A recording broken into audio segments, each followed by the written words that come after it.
All right, so we'll give a couple seconds for the internet to catch up to where we are. And we are live, everybody. Welcome to episode 5 of the Level Up Your Wealth podcast. I'm one of your hosts, Marcus Howard. I'm thrilled to share that I just launched a new training, a free training to help you understand how to level up your brand engagement with video games. So you see that link at the bottom, bit.ly/game driven brand growth. It's a free training. You'll get a ton of value out of it. But back to the show. We're excited to speak with HipHopGamer today about hip hop gaming community impact. We'll turn it over to Mario. What's going on, y'all? Hope all is well. Mario Painted, beautiful Jacksonville, Florida. I got my voice back after rocking and rolling and screaming all weekend at homecoming at TSU. We got the HipHopGamer in the building, man. So introduce yourself, man. This is going to be a great episode.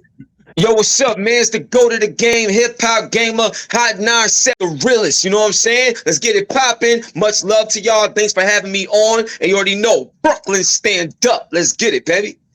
Oh, it's Brooklyn in the house. Okay. Brooklyn, I was telling you, my mom was born in Queens. You understand? They say Queens get the money. Yep, and, Queens get the money all day too, son. Word up. You know, New York City, man, birthplace of hip hop. Let's get it. Hey, Hip Hop, tell that story about you said that your grandma got you introduced to the video games, and I think you had like a life-threatening accident when you were a kid. When you story, you got to start with that, man.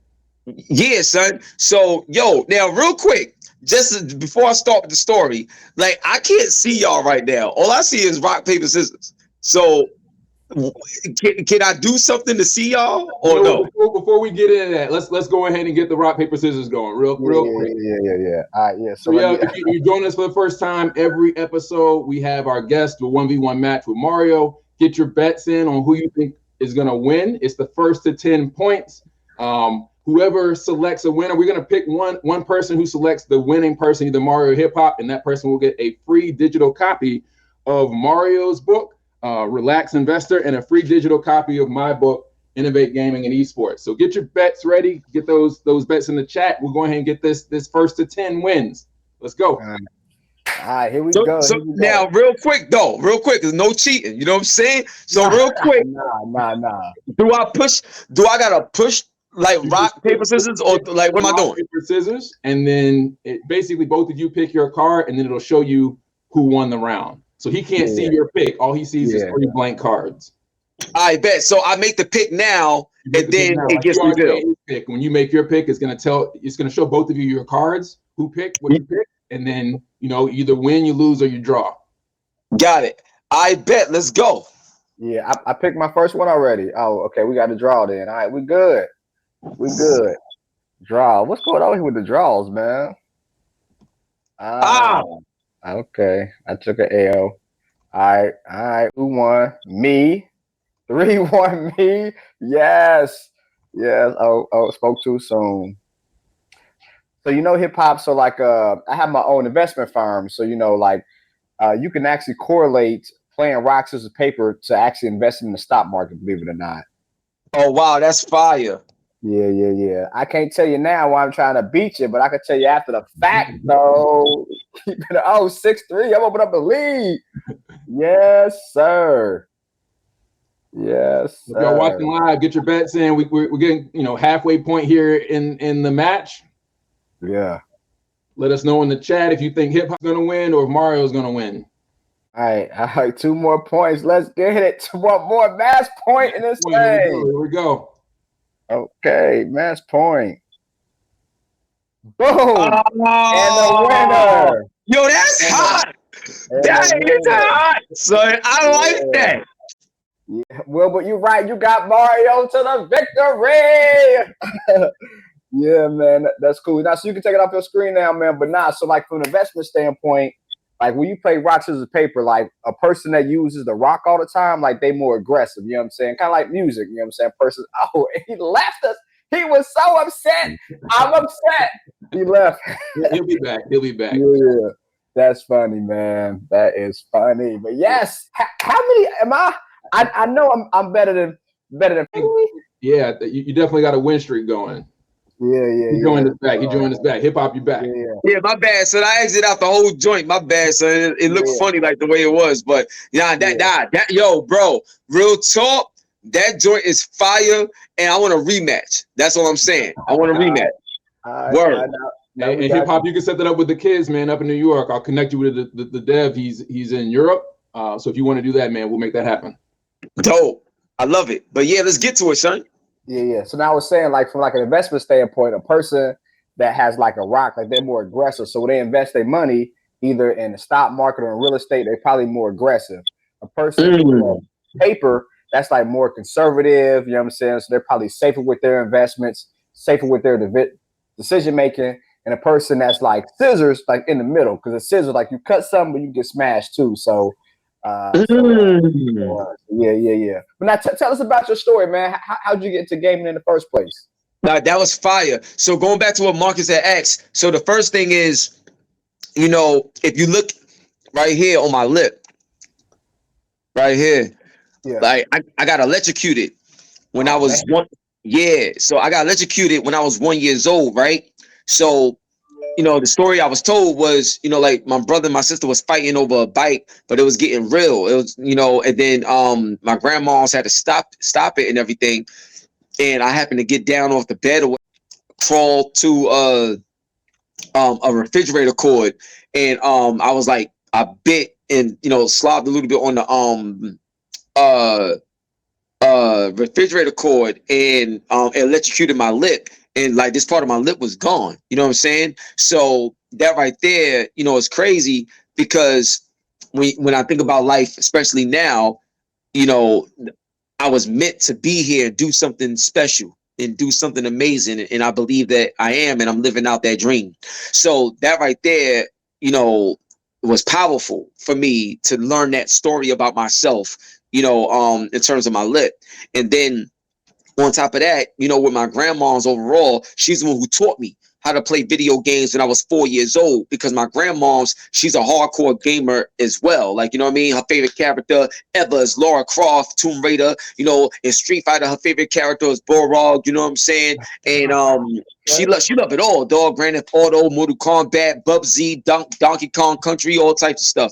So, and my grandma's used to write her own strategy guides, because she would find things that wasn't in the Prima strategy guides that you would buy. So like my grandma's lit with it, son. So my thing is, in terms of the gaming industry, I always had a sentimental attachment. You know, it was always a sentimental value to me. So when I came into the game industry from a professional standpoint, it meant everything to me.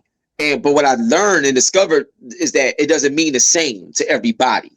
A lot of people look at it as just a 9-to-5 job. They get their paper and that's it, you know, and, you know, to each his own, that's the case. But for me, this is my life. This is my lifestyle. I love it. So I was determined to do my best to be the best. And now they call me to go to the game, baby. And we here, and there's still much more to do and accomplish. But so far, I definitely done things that only I've done, you know, in the space. And I'm just looking to give back the experience and inspire, because I want to see more people do great things, and you know, you can't win by yourself.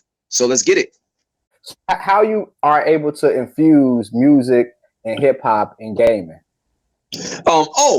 Easy. I grew up in it. You know what I'm saying? Like growing up, not only was I a fan of hip hop, but when I turned 14, I started making hip hop. Like I was an artist. They used to call me Jackal.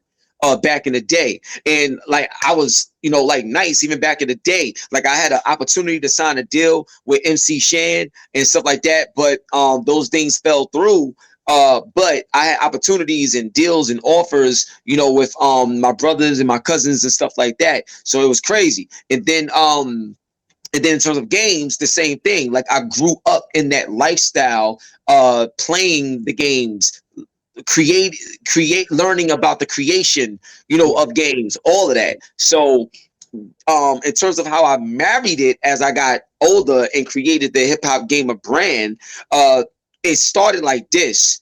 I was watching Adam Sessler, and I was also watching this guy named DLB. But there was this dude, Adam Sessler, from G4 Tech TV that I used to watch. And 1 year, I think it was 2007, This 2007. It was like a holiday episode and stuff, and I forgot what they was talking about. It could have been Zelda or something, but it didn't feel real anymore.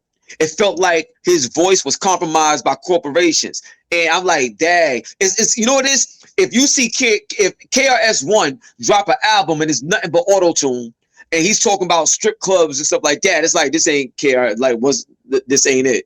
So Stop the cap. you know what I'm saying? Stop the cap for real. So that's how I felt like when I was looking at Adam Sessler. It's like I didn't recognize him anymore after a while. So I'm the kind of person where I'm not gonna complain, I'm gonna create. You know what I'm saying? So I decided to make my own, videos and things of that nature and talk about what I wanted to talk about in the way that I wanted to talk about it. So when I did that, I got discovered by my man Torrance Davis, and he's the one that gave me the opportunity professionally to come into the gaming industry because he put my weekly HipHopGamer show on his website, thebitbag.com at the time. And he already been to E3 and back in the 90s. Like, he was already, with it.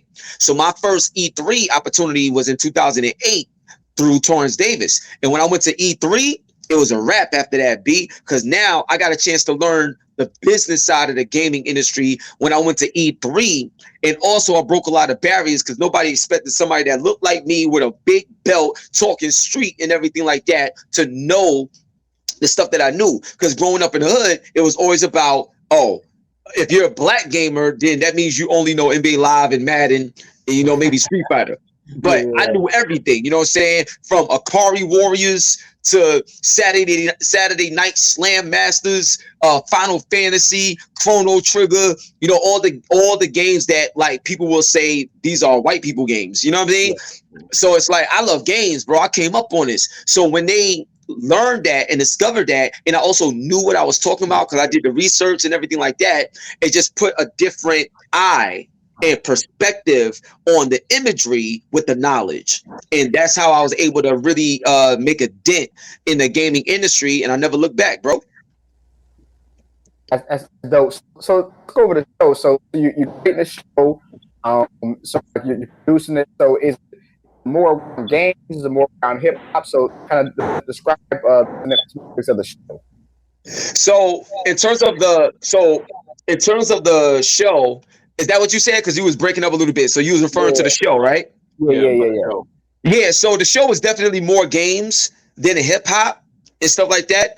But the essence of my style and the way I deliver things is all hip hop culture. So even if I wasn't always talking about hip hop, when I speak, it's hip hop. When you look at me, when you listen to me, my style and dress, everything is hip hop. So I didn't have to say it to be it.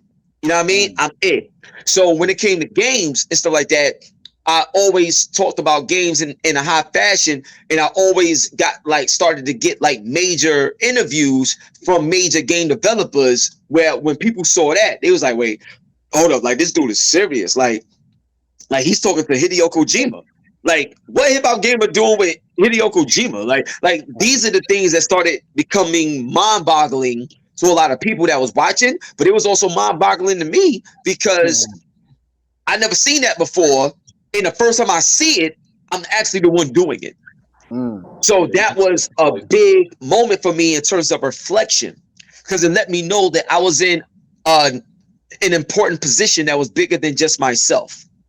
So in terms of my character within doing my shows, it helped me grow as a person, as a man, going through this journey, because now people could see that it's real to them now, that they can make it, that they can be a part of it, and they don't gotta try to fit in or conform in order to make it. Because I'm living proof that you can still be yourself and do your thing and break the barriers. So the HipHopGamer show was a home. You know what I mean? It was a platform for a lot of gamers to be open, to be honest, to be real, to share their thoughts, and they could do it in a way where they don't have to try to change to fit in. They could be unapologetically be heard, and be heard by people that matter in the industry, that make the industry go round. So yeah, man, I took that to heart.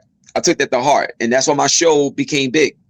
Yeah. So let me piggyback off that. So I was watching an interview with DJ Academics a few weeks ago, and he was like the whole hip hop interview was dead. Like people ain't really going like to the source of buy any magazines anymore. Like they're doing like other stuff. Like you got like your T-Pains in the world, you know, interviewing, but it's more gaming. T Grizzly's doing the same thing. So like, what needs to happen to have more hip hop artists, you know, go to people like you to talk about gaming, but from a hip hop standpoint? Yo, bro, I'm gonna tell you honestly, what needs to happen. More people need to have less of a fear of what other people think when they start talking about these so-called nerdy things.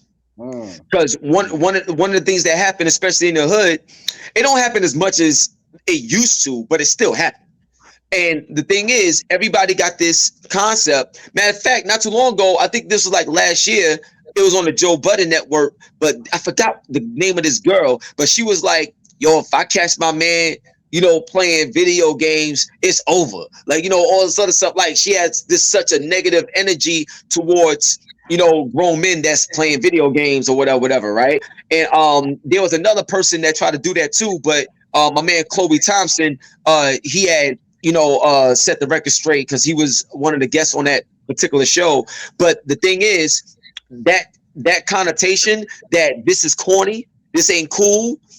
A lot of hip hop artists, they carry that. So it's like, if they carrying that, why would they come and be a guest on certain shows that talk about games if they not involved or a part of it, or it's considered negative or corny? So that's one of the issues that we still face, but it's not as bad as it was. And the proof of that is I'm on the Street Fighter 6 album, bro.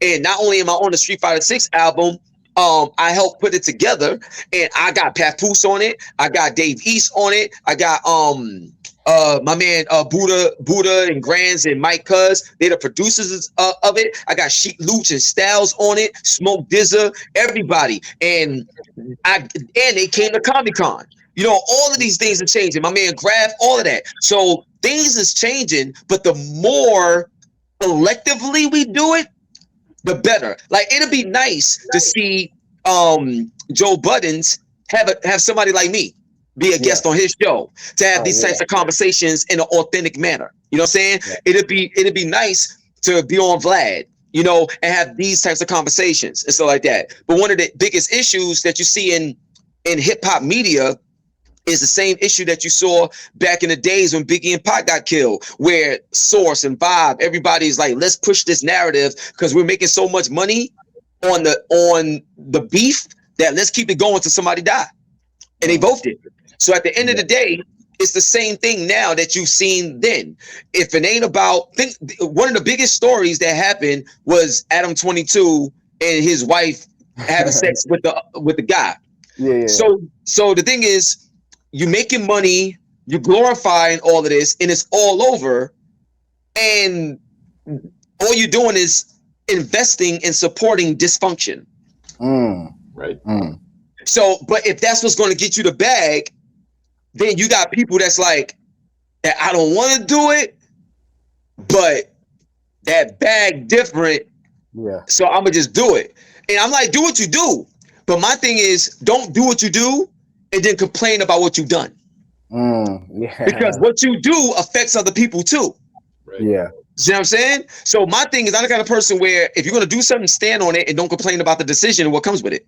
Because what looks good now is the very thing that will look horrible later. So are you sprint or marathon? What you want to do? I'm doing a marathon because it's 2023.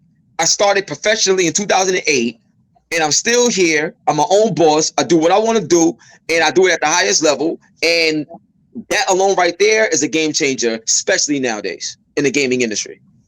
You said that like a complaint that people did. It was like the Housewives of Orange County like a few months ago about like the producer like getting too drunk and like making them beef. It's like, what sign up for? Like everybody was watching Housewives for 15 years. You know what's going on. Like, you made that decision to get the bag and live with the consequences.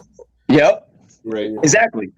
You know what I'm saying? So that's my whole thing. It's like, that's why when people say certain things, you know, it's so funny how people are so quick to scream, we should do this, or free this person, or RIP this. But why do you feel bad about the very message that you push and promote? Because the results of the message that you promote is this. Yeah. But in the midst of promoting that message and you getting your money, you're not thinking about the mother and the father that got to live with the fact that they 14-year-old is dead because they in the block, they blah blah blah. You know what I'm saying? It don't make any sense. So I don't play that, man. I don't play both sides of the of the field. I took a stand and I live a completely different life. And I just look, man, I love people. You know what I mean? Genuinely, like, I put my Lord and Savior Jesus Christ first in everything I do every day. I put God first. And nobody's perfect. I ain't saying that. What I am saying is, what is your intent with what you do? What is your purpose? Are you being purposeful with everything that you put out? You know what I'm saying? So that's the accountability part when it comes to the culture of hip hop. And if more hip hop outlets had someone like myself and others on it to have these types of discussions, then more people and more kids and others could see the other side of things and the other opportunities of things in the gaming space and beyond, because we're on those platforms that they look at as well. Yeah, you're right. Like so, the kids, like when I was growing up, we'd be outside playing basketball, playing football. Now kids are inside, but they're on devices, but they're not gaming. They're on Instagram or whatever, like being manipulated, right? So if they can concentrate into gaming, concentrate in the business of gaming, how to develop a game, how to create a game. It's so many people. Like my daughter, like she's on Roblox like crazy, right? So like if you learn the business about Roblox, how to create your own level in Roblox, and so you can really help people make money, and then stay out of trouble. So to your point, man, like it's definitely a decision that you can make from a gaming standpoint. Yeah, absolutely. Interesting too, and hip hop knows this, that the gaming industry is larger than the film and music industry combined. I think it's actually larger than twice the size of the film and music industries combined. Oh, it's way bigger now. It's not even funny. Right. It's dumb right now. And I'm telling you, when GTA 6 dropped, forget about it. And that's all I can say about that, because people be hitting me up all day, every day about GTA 6. Because like, shout out to my man Strauss Zelnick, but I had a meeting with him, and that's all I can say. The different point, is that what you tried to tell us without telling us? Okay. I ain't say nothing. We're gonna put a stop real quick. I ain't saying nothing. Off camera though, but let's talk. That's funny. All right. So you ain't gonna be like Alpo on your shirt then and start talking, then are you? Oh no, I ain't rocking with the Alpo style, but I am paid in full. I'll say that. No, that's funny. That's a classic movie. Classic movie. Yeah. So what do you see gaming like 5 or 10 years from now, right? I mean, so like when I game, of course, but as a kid, really gaming, getting into it, I didn't imagine like mobile devices will kind of take over gaming like it is now. But 5 to 10 years from now, what do you see gaming? I mean, in so many places. So the first thing I would say is schools. Like gaming, I see gaming actually being a definitive curriculum in school. And one of the things that I'm working on right now is getting my own school. Like how LeBron James just got his school. I'm working on a HipHopGamer school right now and stuff like that. Big time, bro. Big time. You know what I'm saying? Like millions and millions and millions of dollars invested. So I'm looking to do that. I'm already about to start comment. It's going to take a while, but I'm going to make that happen. You know what I mean? So, but as of right now, what I am doing is my program Playmakers. I have kids get paid to go to school, play games, learn all this other stuff right now through my program, bro. And so I got like the ROG Ally. I'm the first gamer to bring the ROG Ally into school classrooms. So when you go into the classroom, you got the ROG Allies, the monitors, everything set up is crazy. And then I also got HipHopGamer Studios inside schools as well. And it's important. Well, I mean, I can't tell anybody else what to do, but these things are very important, and it's important to own them. So in my situation, I see a lot of people doing like, college stuff where they got their gaming setups at different colleges and HBCUs, and this is amazing. But at the same time, let's say it's brought to you by Mountain Dew, or brought to you by Kellogg's or something like that. That's great and all for now. The only thing is sometimes these things become sacrificed later on. See what I'm saying? Like if you look at like society now, there's a lot of art forms and things in schools that get sacrificed because of the budget or whatever it is. So my thing is, you got to have somebody that really come from the culture, that come from that cloth, to have ownership in those spots, so those things won't ever get sacrificed. They will always be a part of the curriculum. If reading, writing, and math will always be a part of the curriculum, gaming needs to be just as important and stuff like that. So so that's why I went out my way to make sure that what I'm doing with the schools is branded as HipHopGamer. It's under the Grandma's Boy Entertainment business model entity. So it's mine and I control it. Versus if you ain't put up your own money, that joint could be sacrificed at some point if it ain't doing what it's so-called supposed to do. You know what I mean? So that's what I think. That's one of the things that I think that's going to happen with gaming. Is going to become more standard in school, and it's going to be how a lot of kids learn, because that's where their engagement is at and their interactivity is at, and that's how they're learning anyway. So that's one thing I see about gaming. The second thing I see about gaming is from a development standpoint, you're going to see a lot of like jobs be handled by AI, which means more companies is going to invest in how to control AI, which means you're not going to need as many people anymore to make certain games. So certain teams that would take 700 people to make a certain type of game, that 700 may drop to 400. And not because they're going through a hard time, it's just that the profit margins is going to be so much higher because you don't need as many people to get the same job done. So that's the second thing that you're going to see in a big way. A lot of the chips that's being made, you know, with the CPUs and the GPUs and the softwares and stuff like that, is going to be so heavily AI driven that you can literally put a program through the AI and it will produce so many things that you don't even have to actually touch.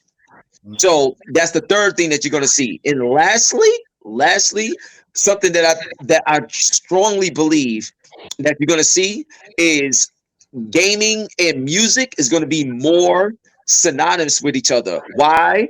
Because a lot of gaming is going to start, like with AI, a lot of dialogue and a lot of music is going to start being naturally generated through AI.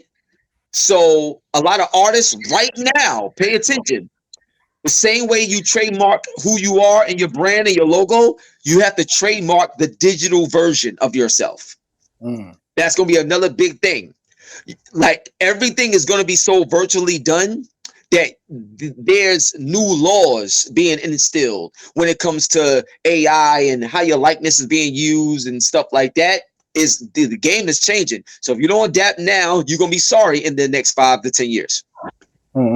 So if we can, and Marcus, please stop me because I'm asking all the questions. But so let's talk about the business side, because I know you said, you know, you set up everything. So while you're in school, you have ownership. Like, let everybody know, like that process. How was that process? Was it tedious? Was it pretty easy? You know, did you have to go through the city, the state, and Fed, or just the city? Like, kind of walk through that process about the business side getting into the schools. Yeah, it is a tedious process, but when you got the right relationships, it don't have to be as tedious. So the first thing I would tell you with me is shout out to my man Kurt. So Kurt, he was in the schools, but in a different way. You know what I'm saying? Because he was a DOE vendor. So because he's a vendor with the Department of Education, that gives him access to schools on a more partnership driven level. Right. So like that, and access to funding and capital in a different way. So he taught me how to do that part. So I did it. And now, so one of the things that you want to do, shout out to my partners over at OSG, which stands for Off School Grounds. And my man, Dennis McKeezy, he's the CEO that runs that nonprofit. But it's a team of hundreds and hundreds and hundreds of principals in all their schools globally that you can get into. So what you do is you would apply for a DOE vendor number, and you have to have your business and stuff right. So if you have an LLC and it's been in business for at least a year and stuff like that, then you can put your business through the DOE, and whatever your business is, it could be catering, it could be gaming, or it could be financial literacy, whatever it is, they have a tab for that. And then it goes through the system. And then after it goes through the system, they, in a couple of months, they give you a vendor number. And that vendor number will allow you for the schools to place bids on who they want to come to their school and do business with. And then once you get a bid and they accept your school and you build the proper relationship with them, then now you're in that school, and you're in that school, you're getting paid and everything is great. Now, to take things further though, to take it to the next level, you're going to want to get your MBE certification. So I'm a minority business enterprise, right? So because I'm certified, that allows me to do business with all the big corporations. And what they don't tell you is that legally, corporations have to work with your business. Yeah. So UPS, Walmart, Best Buy, all these type of companies, you got something that they need, they're going to continue to give you big amounts of money, because you're helping society with your program. You're hiring people. You're doing good for the city. And the government needs the city to thrive. So if you have something that helps the government, they're going to keep funding you, period. It's crazy. So that's another thing that you're going to want to do as well. And it's tedious, but when you do it, yo, it's next level. And this is why I tell a lot of content creators, one of the worst things about a lot of content creators now is that you got so many content creators doing two big mistakes. One, you got a lot of content creators always trying to compete for the same dollar. So if Razor got a budget for influencers, and you got all these influencers trying to compete for the same budget, it ain't gonna be much left. Right. Period. And a lot of these companies that's doing all the recruiting for influencers, they're not even paying attention to you. They're paying attention to your numbers and stuff like that. They don't even care about you. Right. Yeah. But one of the reasons why they don't care about you is because you don't care about you. You want to know why? Because every time you post something or you do something, you brag or always show your numbers. You put your numbers before yourself. So you're training the businesses and you're training the corporations on how to deal with you. See what I'm saying? So the very thing that they don't like is their fault.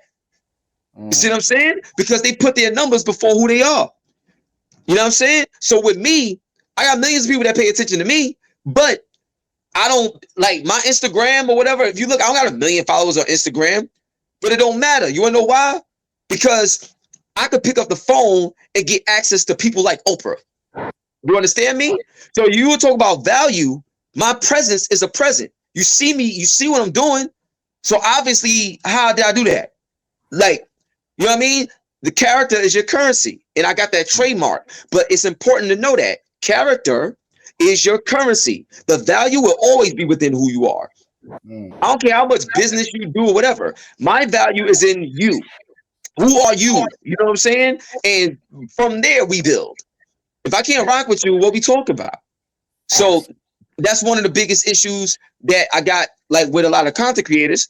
And then the second thing, aside from competing for the same dollar and stuff like that, another thing that a lot of content creators do that's like bad is that they don't take time out to learn the actual business to put themselves in a position to be self-sufficient. So when I'm like somebody like myself, right? I'm much more than an influencer, like way more. So if I'm talking to Samsung, or if I'm talking to my people over at Logitech or whatever it is, I'm not talking to them like our average influencer will talk to them. You know what I'm saying? And I help make them money. They don't just pay me stuff. I help make them money. We make money together. And you know what else? I invest too. So the risk and the reward is collective. Yeah. You know what I'm saying? Like how we moving, what we doing? Because when you move like a boss and you do things like that, guess what you get? You get access to information. Think about it.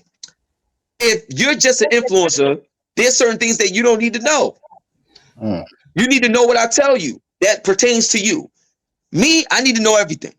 because I'm a part of everything. So what we doing? And the more and more I get the information, the more and more I learn how to continue to build out. So when I look at Samsung, or when they look at me, they looking at an equal versus somebody that's above them or beneath them. Right. Right.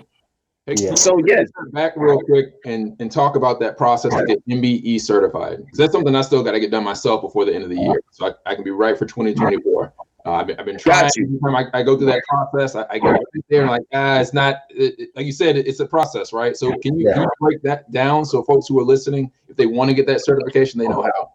Yeah, you're gonna want to get that certification. So what you're gonna want to do is, so I got my certification through the Port Authority of New York and New Jersey. So you're gonna want to go to the website. I think it's panyj.com or something like that, but you can Google it. So what you're gonna do is when you go there, it's going to tell you like apply for certification. So when you go to apply for certification, it's going to let you know all the documents that you're going to need. That's the tedious part, the documents. So for example, right, let's say it costs $1,000 for you to start your business. They're going to want to see the invoice that you use to get that done. You know what I'm saying?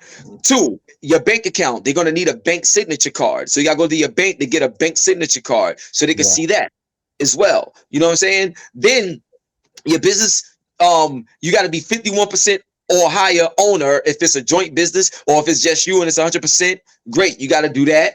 You know, then they have these amendments that you got to fill out. It's pretty fairly easy though, but they have amendments that you got to fill out as well. Then you also have your taxes that you have to file, like 2 years, 2 years worth of taxes, so they can see those statements for 2021, 2022, and then you good. And there's a lot of things like that, a lot of documents. But when you got your documents in a row and everything is right, then once you submit it, they're gonna look it over, and if it's right, they push it through, and then maybe in a month and a half, you'll get that letter, and it says MBE certified. Once you get that, game changed. Like the game is over, because they ain't looking at your followers, they ain't looking at your subscribers. They're looking at what can you do with your program to help out society. Like right now, I'm gonna keep it a buck with you, son. Let's say you got a construction company or whatever it is, right? JFK right now is being redeveloped. Guess what the budget is for JFK? $19 billion. So if you want a piece of that and you got your joint set up, they will cut you. They were like, yo, here's $5 million. Take care of this. You want to put like a gaming setup inside of JFK and they feel it's valuable? Here, take $3 million, build it. Easy. Yeah. Yo, dog. It's crazy to me. And what bugs me out is like people take so much time and due diligence building everybody else's stuff. And look, if you're not an entrepreneur, that's fine. I ain't forcing you to do that. You don't have to do that. You know what I'm saying? What I am saying is, based on certain complaints that I hear, the work ain't matching up to the complaints that I hear. And I tell anybody that. That's why a lot of people don't want me on certain panels or certain things, because they know I'm gonna tell the truth. Who gonna stop me? You see what I'm saying? So at the end of the day, and I'm gonna tell you that with love. I'm not an a-hole. I'm gonna always tell you with love, but I care. I want to see everybody grow and do amazing things. But I just don't like when everybody be complaining like somebody, ain't nobody owe you nothing. Get out of here, B. So that's what I'm saying. Right. Yeah. Now I can definitely attest. I went through that process. That deserves the chain spin. That deserves the chain spin. Chain spin. They spinning. Not like spinners. 3-6 style. So yeah. So I actually got I had to get the certification here in Jacksonville. They had like a pitting the attack the school system. It's like 6 deal, like kind of build school. And like one of the construction companies that I co-own, we have a water management system. So we was able to basically apply for the funding of that. So that would attest, you definitely are able to help and be competent at the same time. So yeah, I would strongly recommend. So I was trying to hear every other word you were saying. I don't know why it was breaking up, bro. I didn't get a chance to hear everything. Can you shorten that question so I could be able to answer it properly? Because I couldn't hear everything. Now, it wasn't a state. I was saying, I went through the process myself in Jacksonville. And Okay, yeah, got you. And like the school system here, they got like a $6 billion infusion from like a penny and a half tax that we had over the next 3 years. So I went through the certification with one of the stormwater companies that co-own. To your point, yes, it's definitely when you have that certification, a lot more doors are open because you talk about government, right? So you talk about government, they got the money.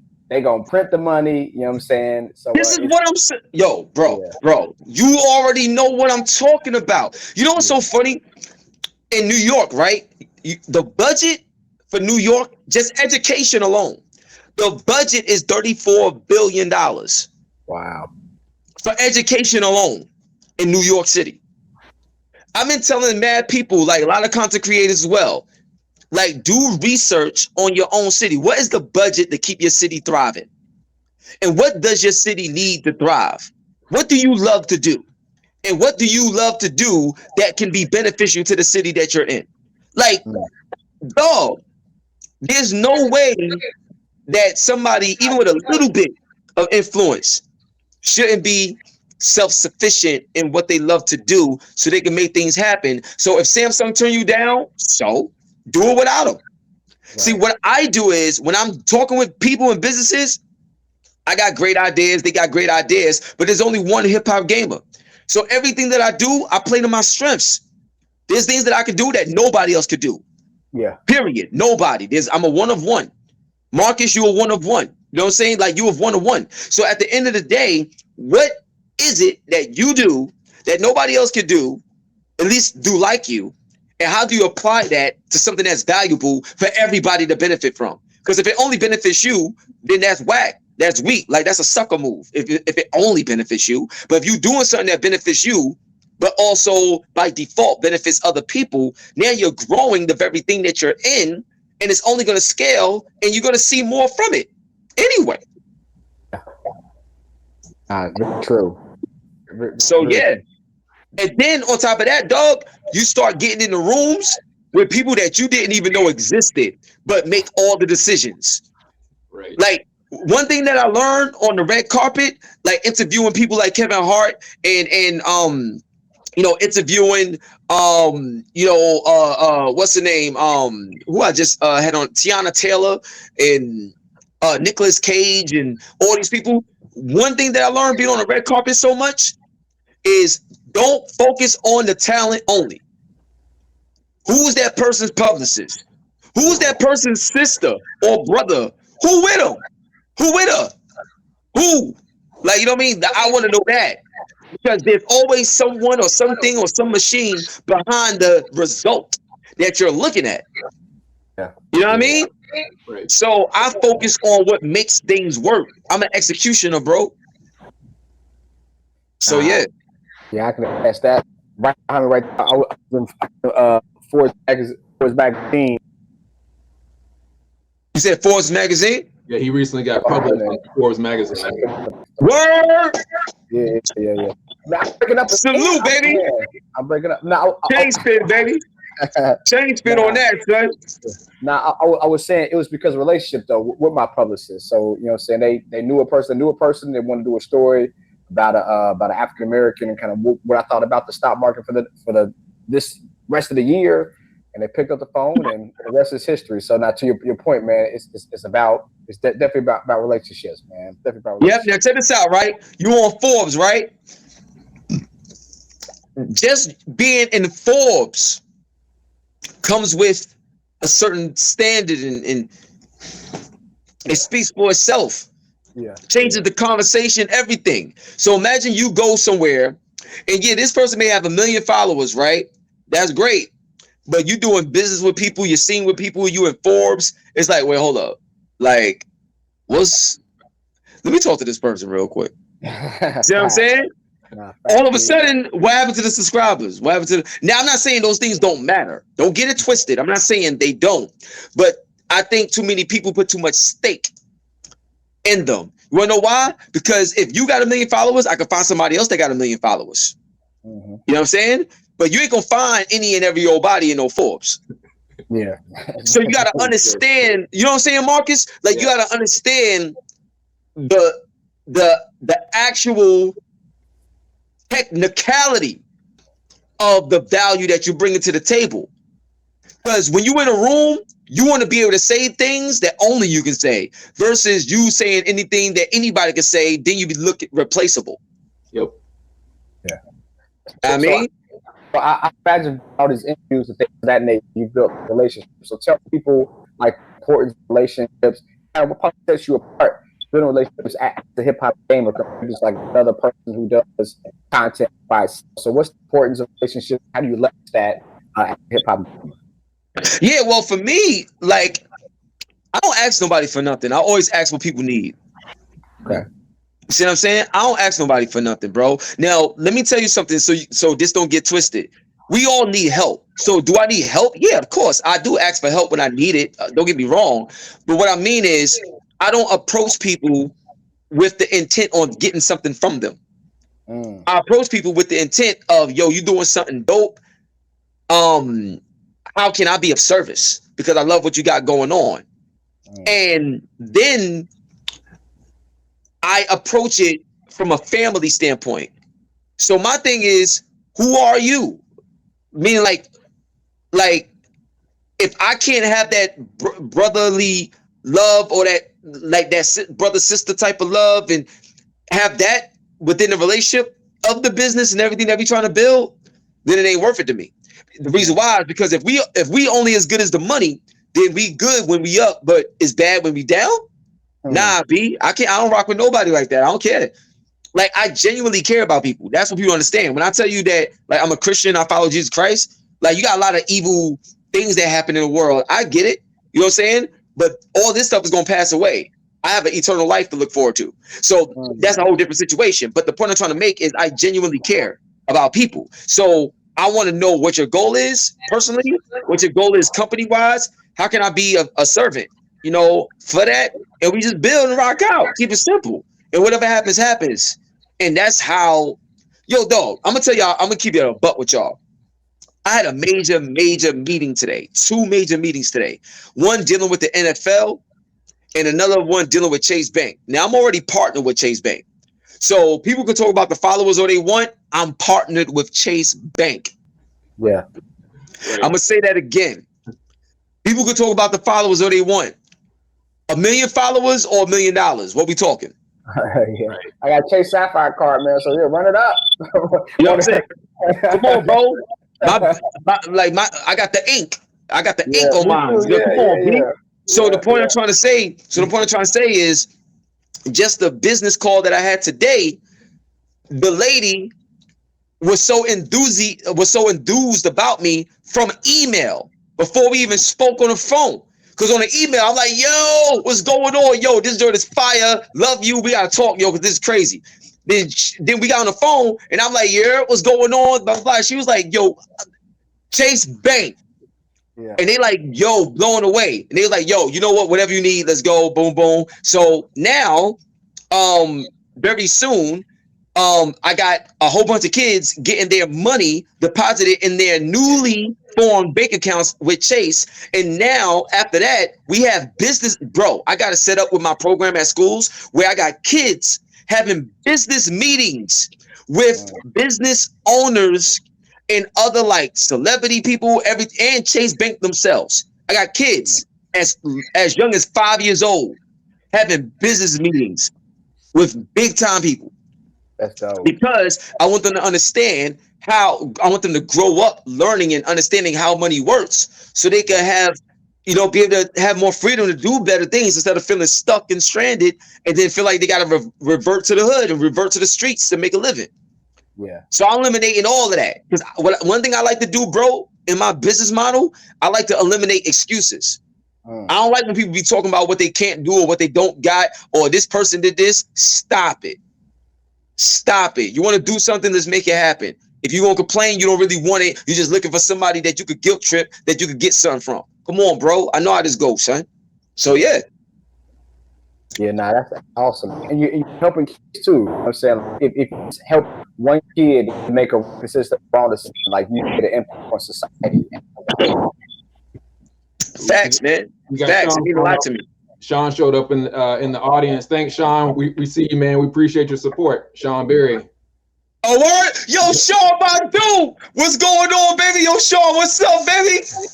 Love you, dog. You already know what it is. Yo, Sean, yo, I gotta come see you out in DC, son. I did not forget, man. We got things to do, Metro. You already know what it is, bro. I gotta call you, son. Miss you, man. Word up. You lucky I'm on my phone right now. If we was doing the interview and I was on the computer, I would have called them on the phone right now. Be like, yo, what up, son? I would have brought him in. I hear about him, man. All right. Yeah, he's good. Get Sean on the next episode then. Yeah, Sean. We'll bring you on the show for a future episode, man. We running a little low on time. You know, we've got another 10 minutes or so. I want to make sure we get some questions answered. You shared a ton of insights. So if anybody you got questions about anything that hip hop talked about, or the work that he's doing in the communities, how he's connecting gaming with impact, or financial literacy questions for Mario. Mario, if you wanted to share a stock, so people can see, understand how that all plays into the game. Facts, Mario. We need that. Yeah. Now, that's a good conversation, man. Well, I got me. So we interview. I got a question. You got Mr. You know what I'm saying, Mr. Hip Hop himself. So who's your favorite artist? My favorite artist? Give me a top 5. Jada says 5 to the line. Who's your top 5? Like, so 5 artists that I really like, really like. Eminem, hands down. Eminem is like the GOAT to me. Like his ability as an artist is just ridiculous. So Eminem, definitely. So now, question: are you talking about just overall body of work artistry, or are you talking about straight lyrics, or like is there a criteria here, or just favorite artist period? Nah, overall, but no Pac, no Biggie, because like they in the order themselves, like, you know what I'm saying. So we ain't gonna say Pac and Biggie because they got it. Okay, already, so I would go with, so in terms of just overall, I would definitely go with Eminem. Okay, I'm gonna go with DMX. I'm gonna go with Jay-Z. I'm gonna go with 50 Cent. And that last one, when I think about a body of work overall, as of right now, the only reason why I'm gonna go with Snoop. The reason why I'm gonna go with Snoop, because if we basing this on just a body of work and everything, longevity and stuff like that, because I was leaning towards LL.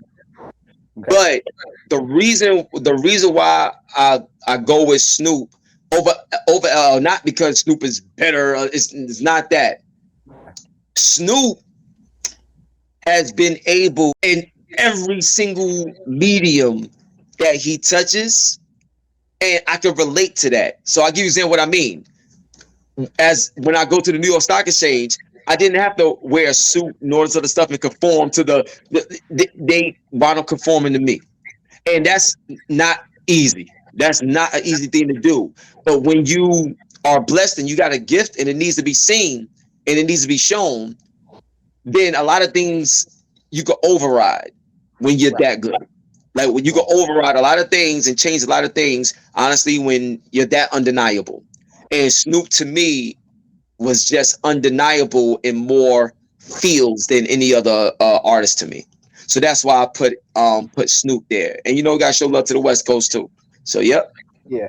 I have these, not arguments, but these conversations all the time about 50. Like 50 like just came in and like blew the doors open. But he had like this 2 really albums though. Like, I mean, you think about like Jada Kiss and Nas, like they have like a body of work. So why 50 over Kiss, over Nas? Like, I mean, don't get me wrong. I mean, Get Rich or Die Trying, one of the best albums of all time. I mean, can nobody deny that? I understand that, but like, I mean, that's really it though. Like, Nas has had decades. Kiss has had decades of just hit after hit after hit, man. I don't get it. I mean, again, nothing is a 50. Let me ask you a question.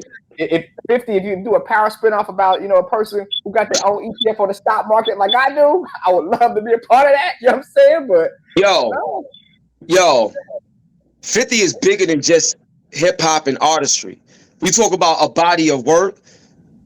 Like, Yeah.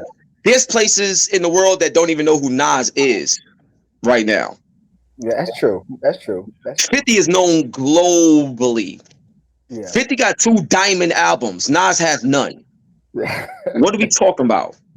Yeah. And then you don't just say 2 albums, because 50 got albums and he got mixtape.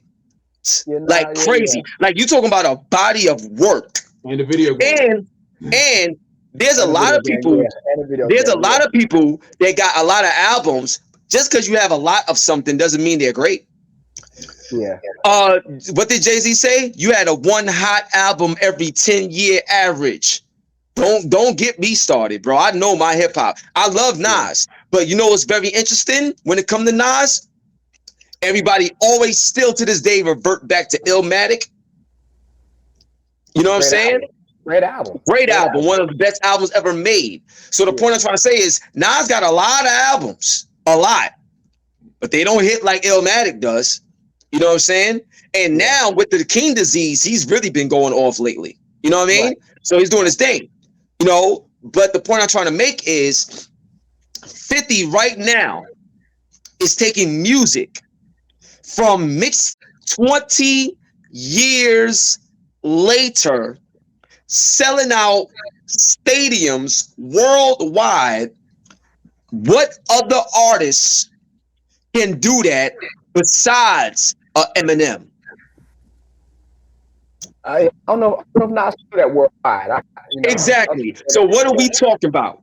Because at the end of the day, I would say the body of work and impact is a reflection of that work. Yeah. So I'm telling you, right now, when you look at 50 and everything he's been able to, if we talk is just straight music and music only and lyrics and stuff like that, Nas is a better lyricist than 50. I ain't talking about that. Yeah. You know what I'm saying? But what I will say is this: 50 has done things that other people can't say. For example, Snoop had the title as best debut hip hop album ever until 50 came through and took that title. Now he came in like a tornado. Now I agree. I like I said, I mean, Get Rich or Die Trying, you can play front to back. You know what I'm saying? Like now you can. So I understand that, but I just, you know, I don't know. Man. That was just me. I don't know. I respect it. Yeah.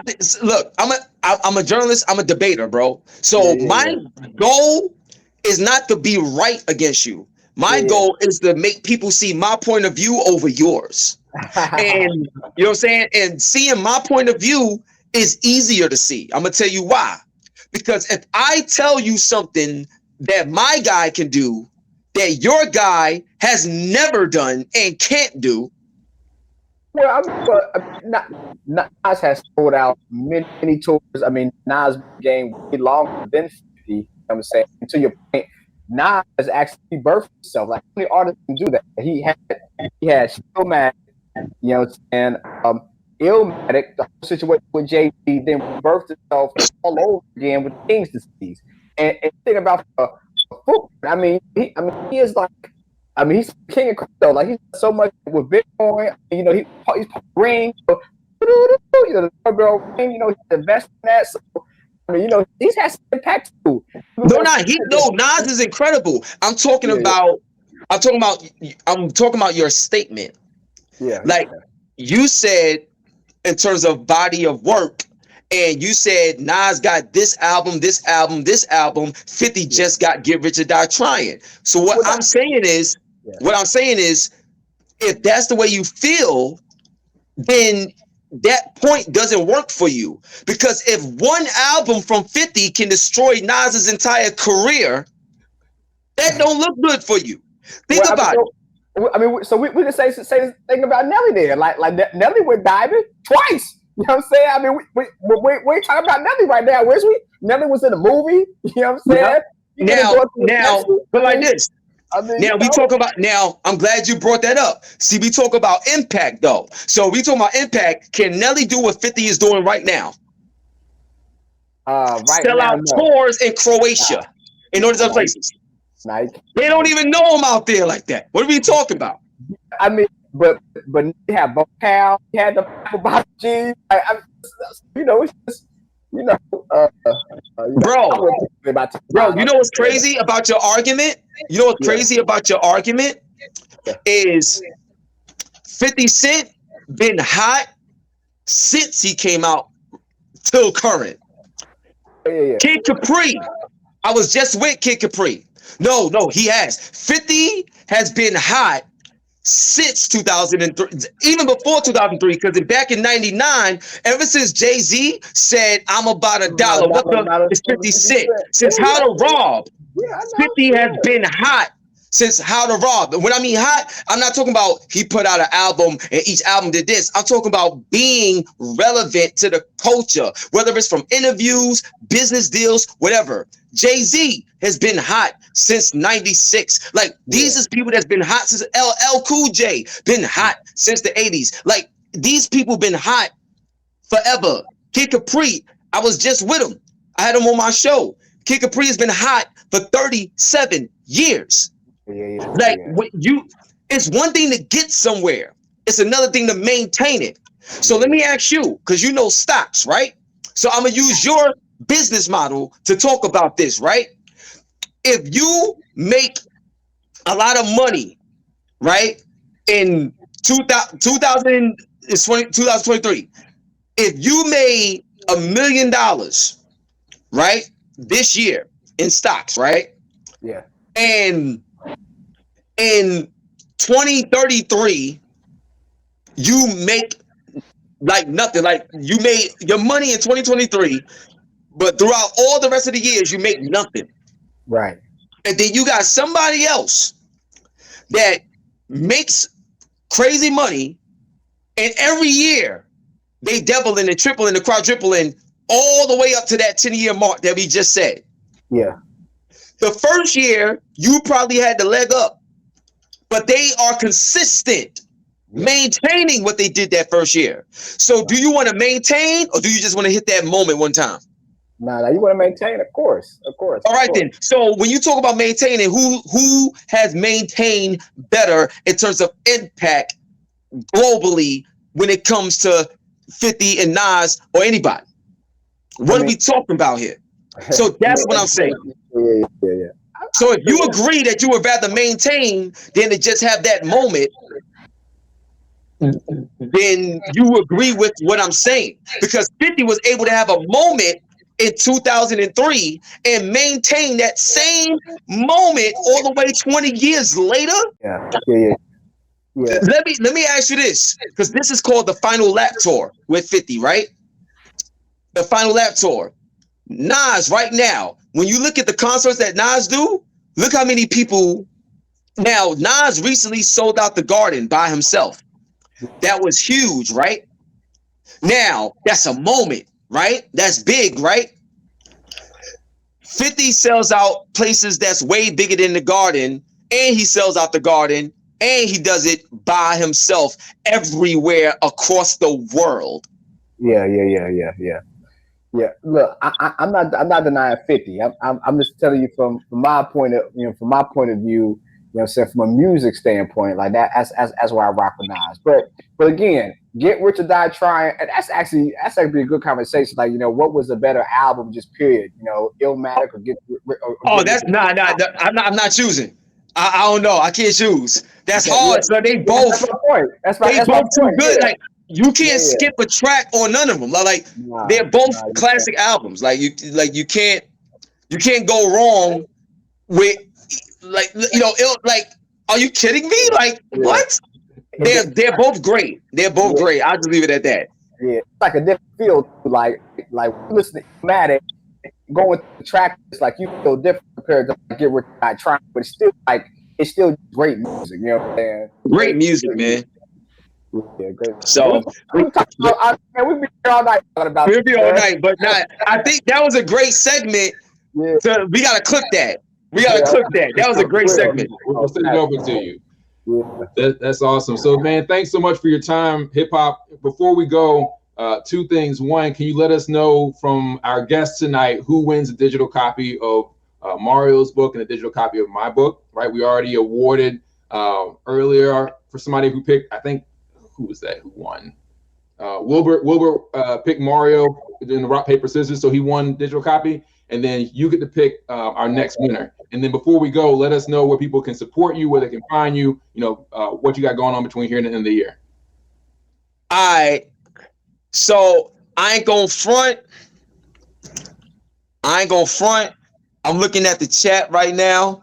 I don't want to I want to say Sean, but that'd be cheating because I know him, so I'm not gonna do that. And Sean's already in my book, so he already has a copy. Yeah, you know what I mean? And Luke, and my man Luke, he said he's enjoying the devil's advocate of this, which means he was enjoying what Mario was bringing to the table. So I can't go with him. But Cheryl, she was talking about the Power television franchise. I'm all about that power. I am powerful. And, Cheryl, she's the queen. You know what I'm saying? She's the queen. So, Cheryl, what up? You get that, baby? What up, baby? You got that. Got to spin a chain for Cheryl. You know what I'm saying? Let's get it, baby. Word up. So let us know, man. Where can people connect with you? Support you. How can they support the movement? Got you. So with me, man, the best way to support me, dog, honestly, tell more people about what I'm doing, and you can see what I'm doing if you just Google my name, HipHopGamer. Everything will pop up. I'm on all the platforms. You can literally Google me, and it'll come up in the Google index, and you see everything that I'm doing. Instagram, Twitter, Twitch, PlayStation Network, Steam, everywhere. It's all the same name, HipHopGamer. My name is trademarked. It's official. So, it's mine, it's me. And let people know about what I got going on and what I'm doing. I think that would be very helpful because I'm somebody that's reactionary, meaning that if you look at VR, I could tell you about it, but until you experience it, you're not going to really understand the impact that VR will have. So I'm like that. Like, I'm somebody that you could hear about me, but when you experience me, you understand like why I am who I am and why I do what I do, where I'm at. So the more people get a chance to do that, that helps.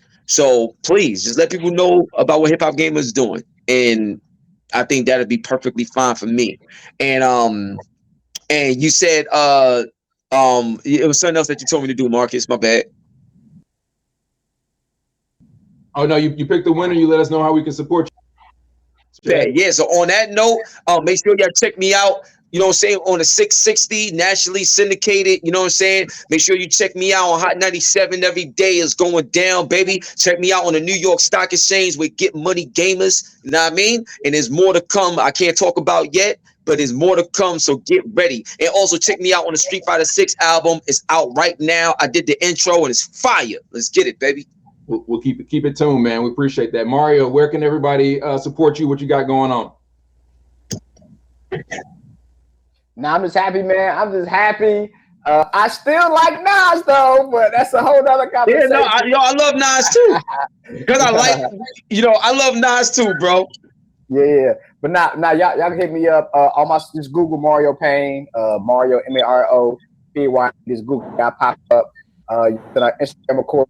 Paying Profits, PYEUL Profits. When you make money, it can be painful, but profits. But now definitely hit help. We got to talk offline too, man. Again, your boys and Forbes. We started eating for the stock market last year, so definitely see how we get, man. That's what's up. And then next week we have Marie Ablaza. She is one of the recruiters for Netflix Games, so she'll be our guest next Thursday. So y'all definitely join us in next week. Again, Hip Hop, thanks for your time. Before we go, make sure you check out this link in the comments or on scrolling at the bottom, bit.ly/game-driven brand growth. I did a free course of training on how to leverage video games to reimagine your brand engagement, right, with your employees and your customers, right? Remember 20 years ago, nobody was talking about social media, the value it could bring to a brand. Now everybody's doing that. Today, 2/3 of Americans play video games regularly. From Gen Alpha all the way to baby boomers, right? You need this as part of your strategy. I've made this for you for free. Check out bit.ly/ game-driven brand growth. Thank you for your time. We'll see you again next week. We will help you level up your wealth. Peace. Peace.